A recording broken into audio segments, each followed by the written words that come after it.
Hello everyone, it's Jimmy. I'm stupidly locked in here, and welcome back to another video of Pokemon Black and White.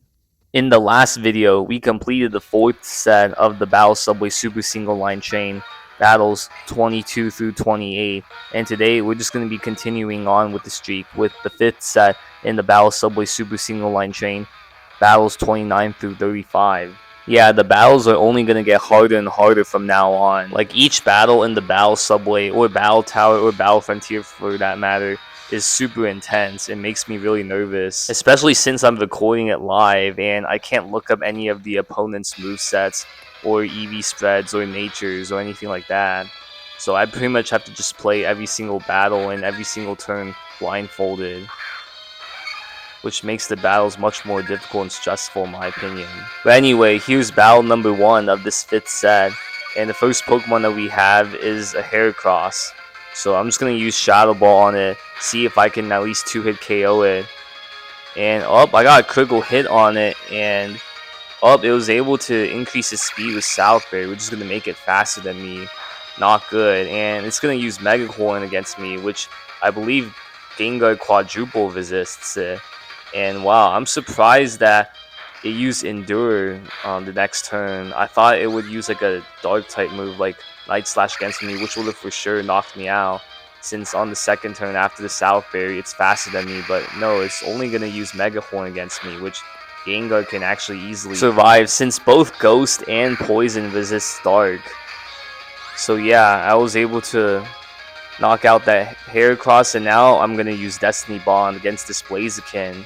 And it's going to use Flame Charge against me. I believe that this should knock out Gengar, so let's see. Yup, it was able to knock out Gengar, but luckily I used Destiny Bond on it, so it's going to take itself down with me. So yeah, I love the move Destiny Bond so much, man. I know I say this in every video, but still, Destiny Bond has saved me so many times in the Battle Subway so far, and it's only going to keep saving me as I keep progressing during my streak.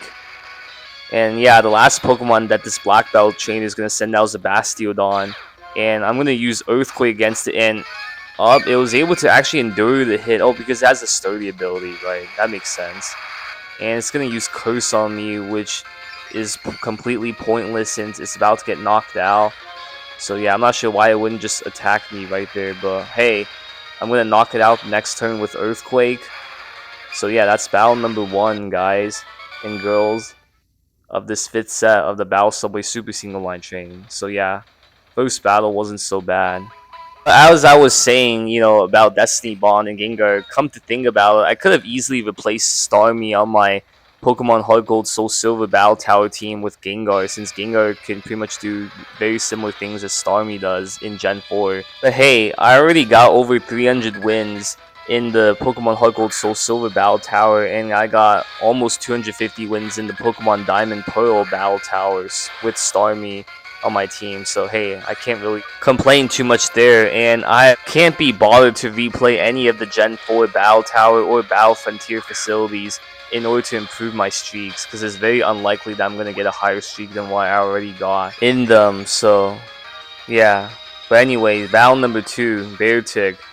I'm going to switch out from Gengar to Scissor. Well, I guess I'm already behind the play-by-play, but yeah, that Beartic used Bulk Up against me, so I'm going to use Bullet Punch against it, since I really don't want this thing to be staying in this battlefield for that much longer, and, I don't want this thing to get a critical hit off against me, because otherwise, I'd be screwed, because as long as I attack it with Scissor, I know that Gengar or Garchomp can revenge kill it the next turn, if Scissor does get knocked out. But hey, whoa, I was only and just barely able to survive that Stone Edge from Beartic with 7 HP left, and now I'm at +2 attack, and the next Pokemon that this trainer is going to send out is a Mamoswine, so this trainer is definitely an Ice type trainer, and at +2 attack, Bullet Punch should easily be able to knock out this Mamoswine, unless it has a Focus Sash or something, which it clearly doesn't. And Jinx. Yeah, Jinx is super frail physically. Bullet Punch is easily going to knock this thing out too. So yeah, I can't believe that Beartic gave me so much trouble. And I was looking this up before I recorded this video, and apparently there are 6 Beartic sets in the Gen 5 Battle Subway. Like normally there would only be 4 sets for every Pokemon that can be encountered in the Battle Subway or Battle Tower or Battle Frontier. Um, but in the Battle Subway and in this gen, there's certain Pokemon from the Unova region that have more than 4 sets, like Beartic, Mienshao, and I believe Bolflon is another one of those Pokemon too. But anyway, we're fighting this Roughneck trainer and another Mamoswine. Wow. Well, I believe that Shadow Ball should be able to 2-hit KO Mamoswine, so yeah, let's stick with that. I really don't want to risk switching out the Scissor and it getting a critical hit on me, as otherwise I'd be screwed for the rest of the battle. And it's going to use Hail against me. Wow, please hit, Shadow Ball, please hit. Yes, thank you, good. Because I know that some Mamoswines have the Snow Cloak ability, which makes it so that all of your moves have your accuracy multiplied by 0.8. So I could have easily missed there with Shadow Ball, and then I would have been screwed since it would have been able to hit me the next turn with one of its Ice type attacks or whatever. And this Pinsir is going to use X Scissor against me, and I'm just going to use Destiny Bond against it since I don't know which set that this Pinsir is. It's going to use X Scissor against me again? Wow, so this must be the Choice Scarf set. So it's going to keep using X Scissor against me no matter what. So let's just see how much Shadow Ball does. One more Shadow Ball should knock this thing out, but it got a critical hit off on me on the last turn, and I really don't want to risk this thing getting another critical hit off of me, as otherwise it would knock out Gengar before I can knock it out with Shadow Ball. So I'm just going to safely switch out the Scissor here, since I know that's going to use X Scissor against me, since it's locked into it with Choice Scarf, and I'm just going to easily knock it out the next turn with Bullet Punch. So yeah, and the last Pokemon that this chain is going to send out is a Rapidash. So I'm just going to use Bullet Punch against this, since I know that Scissor can't do anything against Rapidash. So I'm just going to get some chip damage against it. And then, you know, I can easily send out Gengar or Garchomp the next turn and try to knock this thing out. But I'm just going to send out Gengar just to play it safe. And I'm going to use Destiny Bond on it, since I know that's going to attack me with one of its moves. And yep, it's going to use Iron Tail against me. And if this thing knocks me out, then I pretty much have won this battle, since I still have Garchomp in the back at full HP.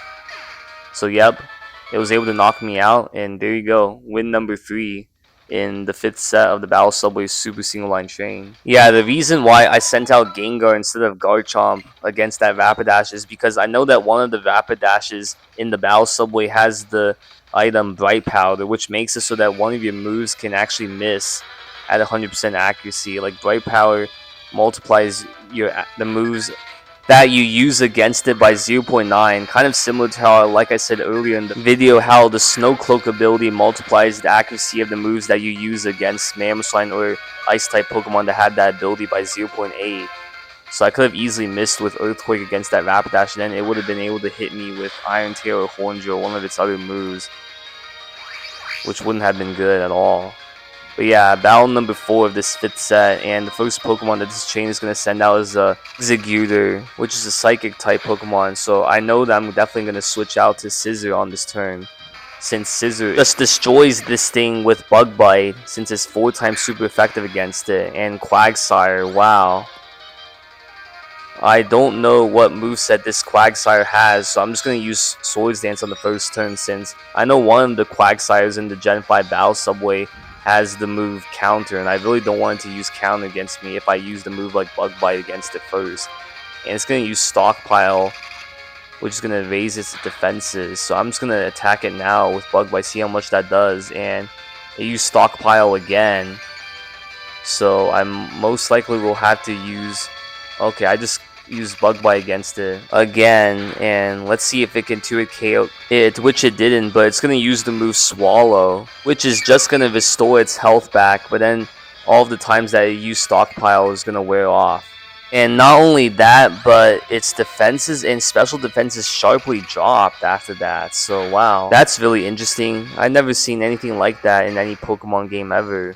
I don't know what held item, you know, it has on it, but hey, it doesn't matter now, because I was able to knock it out easily the next turn with Bug Bite, and I was able to knock out this Slowbro in the next turn easily with Bug Bite as well.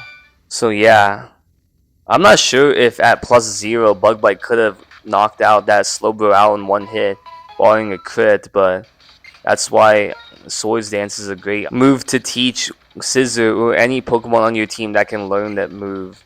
Yeah, whenever you play the Battle Subway or Battle Tower or Battle Frontier, it's always recommended to have at least one Pokemon on your team that's a setup sweeper and can learn the move Swords Dance or Dragon Dance, even on Trick Scarf or Chaunt Entertainment teams. That way it allows you to boost your attack stat, and you can pretty much just tear through and sweep through the entire opponent's team, and it makes the battles go by a lot quicker.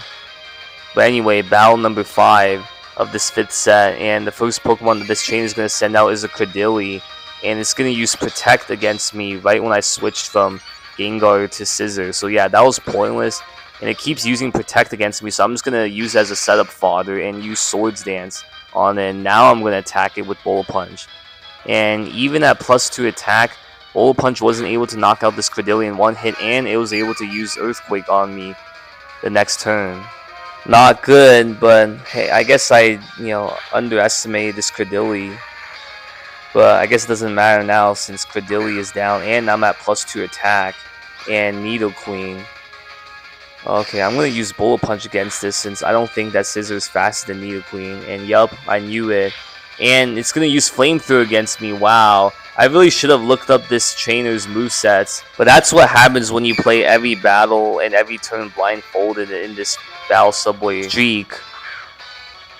That's why after Battle 49, after I beat Subway Boss or Master Ingo on the 49th battle of this Battle Subway Super Single Line chain streak, I'm going to stop recording every single set and every single battle during each set, except for the last battle of each set from set 8 and onwards.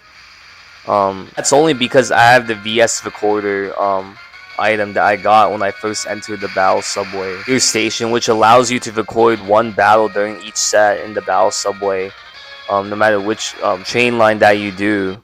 Because as the battles get more and more difficult in the Battle Subway, I don't want to be leaving anything up to chance, especially since the trainers are going to be using Pokemon on their teams that I might not be able to easily knock out in one hit or even 2 hits. So it's going to take a lot of calcing on my part in order to be able to win these battles. And I really don't want to be spending like 10 minutes on each single battle in each set, as that's how long it would actually take to play the Battle Subway during each battle in each set, since if you make even one mistake during the battle, as the battles progressively get more difficult and the longer you get in your streak, the higher chance you're gonna lose.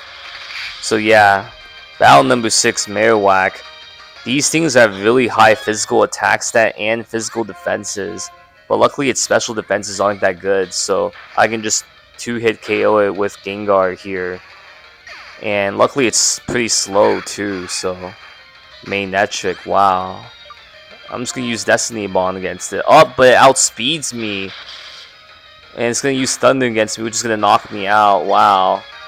I thought that Gengar was faster than Manectric, since Manectric only has base 105 speed, whereas Gengar is base 110 speed. But I guess it must have a Choice Scarf on it. Yep, it definitely does. Since it used Thunder against me again on the next turn, even though Guard Jump is immune against it. And yeah, Earthquake obviously easily knocks out this Manectric in one hit. Alright, Vileplume. I'm just gonna keep sticking with Earthquake on it, even though Outrage obviously does more damage to it. I have Scizor in the back with me, so I'm not too concerned about this battle. I know I have this battle in the bag now, and Teeter Dance. I hate that move so much. It's gonna confuse me. I'm definitely gonna have to switch out on this turn, since I don't want to risk Guard Jump hitting itself in confusion and losing a lot of HP on each turn. And it's going to use Teeter Dance against me again, even after I switched out from Garchomp to Scizor. Like, why? Does it not have any other attacking moves with it? It's only going to try to annoy me by using Teeter Dance and trying to confuse me on each turn? What a demon. What a worthless Pokemon. Take that, Vileplume. That's exactly why I put the Lumberry on Scizor, so that even when it tries to confuse me again, instead of attacking me like a real Pokemon does, I'll be cured the next turn anyway, and I'll be able to easily knock you out with Bullet Punch. So yeah, battle number 7, and we have a veteran trainer. Please don't tell me that this veteran trainer is gonna send out a legendary Pokemon, because I know some of these veteran trainers do in the battle subway. Okay, Volcarona, not quite a legendary Pokemon, but really close to one. Wow. And I'm just gonna use Shadow Ball against this since I really don't have a good switch in against it, and that Shadow Ball barely did anything against it, and it's gonna use Quiver Dance. Wow. I know that it's going to use a fire type attack against me, so I'm going to have to switch out to Garchomp on this turn. Wow. Because I know that it's going to be faster than Gengar, and I know that it's going to do a lot of damage to it, and Gengar can't do anything against it since it used Quiver Dance, which not only raises its speed and special attack, but also raised its special defense stat as well. So I'm going to use Outrage against it, hopefully knock this thing out. I did use Shadow Ball on it once, and it was not able to knock it out, even though Volcarona has significantly worse physical defenses than special defenses. Wow. I might actually lose this battle. This is unbelievable. Wow. How was that Volcarona this bulky? Like, Shadow Ball wasn't able to even do like a fourth of the damage to it, and Outrage wasn't able to do like 3/4 of the damage to it. Like, is this Volcarona have like max HP and max defense EVs or what? Oh my gosh. I have to use Shadow Ball on this turn. This is going to be a really close call, guys and girls, and let's see if it can finish off this Volcarona even with the Quiver Dance. And wow, it was just barely able to. Thank God. Because otherwise, if I just used Destiny Bond against that, I would have been in the 1v2 situation. I would have for sure lost. And Crocodile, I really don't want to risk Focus Blast missing against this, so I'm going to use Destiny Bond against this Crocodile, which will put me in a 1v1 situation with Scissor against whichever Pokemon this trainer sends out last. So yeah, it's all going to come down to luck now. It's all going to come down to chance. Alright, please tell me that the last Pokemon that this trainer is going to send out is not a Fire-type Pokemon. Okay, Machamp.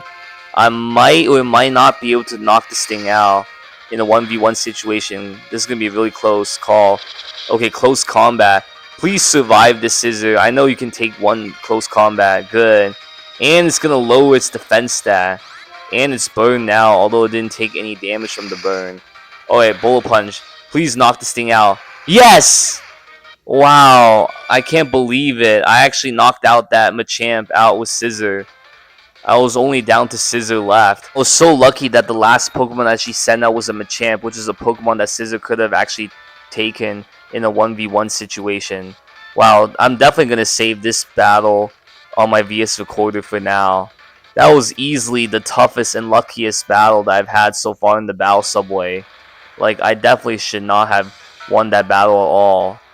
I should have definitely used Rock Slide against that Volcarona instead of Outrage, as even though Rock Slide only has 90% accuracy and Outrage has 100% accuracy, Rock Slide is 4 times super effective against Volcarona and would have easily knocked it out as opposed to Outrage. But I really thought that Outrage could have easily knocked out that Volcarona since it only had like 70 to 75% HP left, but oh well. See you all in the next video. Wow,